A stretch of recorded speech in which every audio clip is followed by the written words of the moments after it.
TV kanumogo bɛɛ lajɛlen aw ni yantuma aw bisimila an ka jɛmukan kɛnɛ kan n'an b'a fɔ ma Mali baarakɛlaw ka kɛnɛ jɛmukan min dabɔlen don an ka Mali baarakɛla suguya bɛɛ lajɛlen de kama bi an bɛ mɔgɔ min fɛ ale tɛ mɔgɔ dogolen sabula mɔgɔ don min ka baara a bɛ baara suguya camanba de kɛ an fɛ Mali la n'i ko kamera a b'o dɔn wa filimu dilan kɔni o kɔni kuma tɛ filimu caman bɛ yen nɔ ni olu bɛ an ka kɔrɔlenw kan olu filimu ninnu dilannen bibi na a bɛ kɛ i n'a fɔ an bɛ o kɛnɛ kan ala ni cɛ in o ka cɛsiri sababu la a ye o filimu ninnu dilan ne ni ɲɔgɔnna caman anw bɛ to k'o lajɛ k'a la ɲɛnajɛ ni o ye nka ɲɔni an ka kuma di an ma aw ni anw an ka jɛ an ka taga image dɔ lajɛ. Après avoir été caméraman à l'ORTM de 1983 à 1991, Boubacar Sidibé est l'un des rares réalisateurs maliens à mettre plusieurs films et séries TV à la disposition des passionnés du 7e art. À travers ces films, l'ancien cadreur de l'ORTM est resté fidèle à des thèmes comme la paupérisation, l'importance du rôle de la femme au sein de la société, la polygamie, l'exode rural, les problèmes de soins de santé dans les hôpitaux, la salubrité et l'hygiène. Il fait une peinture réelle de sa société, ses joies et ses peines, mais aussi ses travers. L'école, la politique, les détournements de fonds dans l'administration, le maraboutage. Monsieur Sidibé, je n'ai pas l'habitude de lancer des fleurs,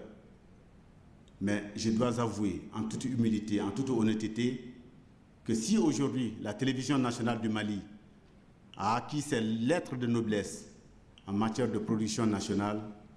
décidément, vous y êtes pour beaucoup.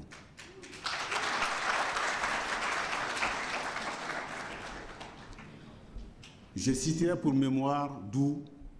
Ndronkele et beaucoup d'autres, sur tous les sujets, sur les contes, sur les récits initiatiques, sur la réalité, sur notre environnement. Il a su, chaque fois qu'il a pris sa caméra, chaque fois qu'il a pris son micro, chaque fois qu'il était avec ses acteurs, il a su sublimer la réalité malienne dans toutes ses composantes, dans tous ses travers, mais aussi avec surtout un regard positif. Et c'est cela, dois-je dire, l'originalité de l'œuvre de Boubacar Sidibé, parce qu'il est positif, fondamentalement, foncièrement positif. Il n'a pas ami Boubacar Sidibé de fille non mɔgɔ caman b'a dɔn Boubacar Sidibé la min ye Wurade Segu ani du la famille olu n'a ɲɔgɔnna caman k'u dilan tonton ani ɲantuma nse ladalako la tiɲɛ do i tɔgɔ ani jamu fɔra nka ka kan i ka segin ka présentation kɛ tuguni. Ni yanni ne ka présentation kɛ ne tɔgɔ Boubacar Sidibé yanni ka présentation kɛ ne bɛ bonyamasegin de ka aw ma parce que a bɔra a y'a sen bɔ a kɔnɔkɔrɔ ka na k'aw ka baara in lajɛ baara in ale ye politiki mɔgɔ caman télévision mɔgɔw ni journalistes ni fɛnw olu bɛ boli olu de nɔfɛ bon mɔgɔ minnu bɛna anw nɔfɛ sinima baarakɛlaw nɔfɛ n'u nana anw tɛ se ka kuma daminɛ cogoya si la fo an k'o foli kɛ fɔlɔ parce que aw bɛ bolila an ka seko n'an ka danbo la o kɔrɔtali kɔ an b'o dugawu de kɛ ala ka kɔrɔta ala ka télévision ala ka kɔrɔta ala ka ɲɛta caman d'aw ma ala ka baara timɛ ko ɲuman ala k'o d'aw ma bon n'an y'o cɛkɔrɔba dugawu kɛ an bɛ sɔrɔ k'a fɔ ko ne tɔgɔ ko Boubacar Sidibé ne ye sinima baara de kɛ mais n m'a daminɛ sinima baara la dɛ ne ka école fitinin na ne ye école fitinin kɛ Ménékura école de la bon o Ménékura école la o bannen an nana ka na lycée Bouyagi kɛ o lycée Bouyagi bannen donc u nana ko Mali sinimabɔlaw ko u bɛ concours dɔ kɛ ko walasa ko ka Mali sinima ko k'a lataa ɲɛfɛ maintenant u ye concours de kɛ an mɔgɔ 100 ni kɔ de y'a kɛ o mɔgɔ 100 ni kɔ u ye mɔgɔ 18 ta la o mɔgɔ 18 mɔgɔ 16 kɛ pardon 8 caméraman ani 8 caméraman 8 ani réalisateur 8 k'u b'an bila ko ka taa extérieur la concours nin tun ye intitulé mun ye ko concours de présélection en vue d'une formation à l'extérieur ko ka concours kɛ ka mɔgɔ dɔw ta walasa k'u bila ka taa sinima kalan kɛ kɔfɛla la n'u nana olu ka kɛ Mali sinima yɛrɛ taabolo o ka da olu kan bon maintenant u y'anw ta o de la on a un centre national de production cinématique la mala avec le ministère de l'information de là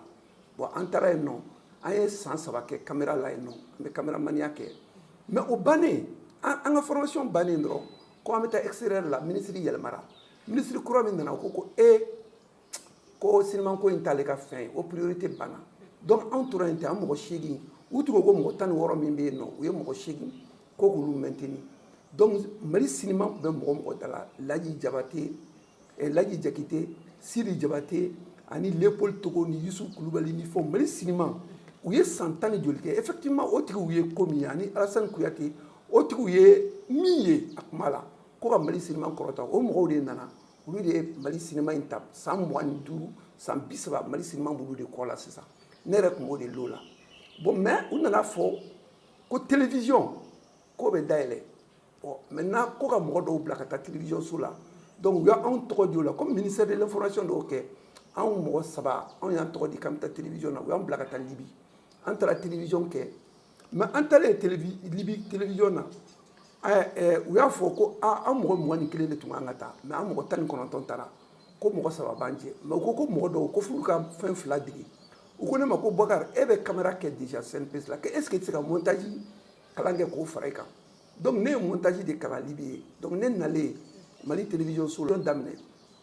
a daminɛlen u ko ne ma ko ne ka taa montage la ne ko non ne ye san 3 kɛ ne bɛ caméra de kalan na centre national de cinéma na maintenant aw ko ne ka na ko kana montage kɛ non ne bɛ ko n'o tɛ ko bon ne bɛ montage kɛ n bɛ caméra kɛ ko n bɛ montage kɛ ko parce que ko mɔgɔ t'u bolo bon donc ne tun bɛ caméra kɛ sɔgɔma wulada fɛ ne bɛ montage kɛ ka tila ka diffusion kɛ donc an ye san caman k'o la u nana ka mɔgɔ damadɔw sɔrɔ o la dɔ bɛ yen nɔ ko Yamadou Keita ani Alawi Touré ala ka na an y'olu ta olu tun bɛ groupe ni fɛnw na u y'olu ta ka na ko k'olu dege montage la représenté i bɛ taa Mali représenté donc kabiri film caman taara aventure de Seko Guima Bala ura saison fɔlɔ ura saison 2 la duguba sigi Douana Dosara ani 2019 la langue le dan bon min kɛra sa 2021 ne yɛrɛ de ko ne 100 ans 100 o 100 ne bɛ série kɛ k'a sɛbɛn k'a bila ka taa a bɛ sélectionner n ko bon ko ni ne ma denmisɛnnin o 100 ans kɔnɔ o tigiw ka taa ne jɔ labila n ko ne tɛ taa n ka film ye donc ne ye film dɔ kɛ ko Penda contre les gangsters de Bamako bɛɛ ko k'a ɲɛna ko n k'a bila ka taa ne ko non ko ne ye layidu ta n yɛrɛ ye n ko ni ne ka kalanden ma se ka taa ne nɔ bila n ko ne tɛ n ka film présenté FESPACO la bilen donc ɲinɛ ta ne ma taa film mais pourtant n ye film kɛ n ma taa quoi. Ok o yɔrɔ faamuyara comme an b'a dɔn e ye réalisateur ba ye an fɛ Mali la o ka baara yɛrɛ ye mun ye puisque an b'a mɛn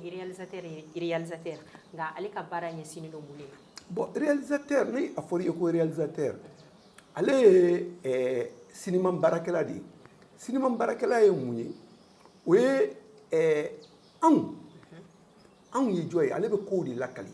a bɛ komi écrivain minnu bɛ livre sɛbɛn u bɛ livre sɛbɛn a bɛ livre sɛbɛn ko dɔ de kan a bɛ livre dilan mɔgɔw ni fɛnw u ko ne ma Boubacar est-ce que e b'a dɔn k'i ka Roi de Segu k'a lajɛra yɔrɔ min na ka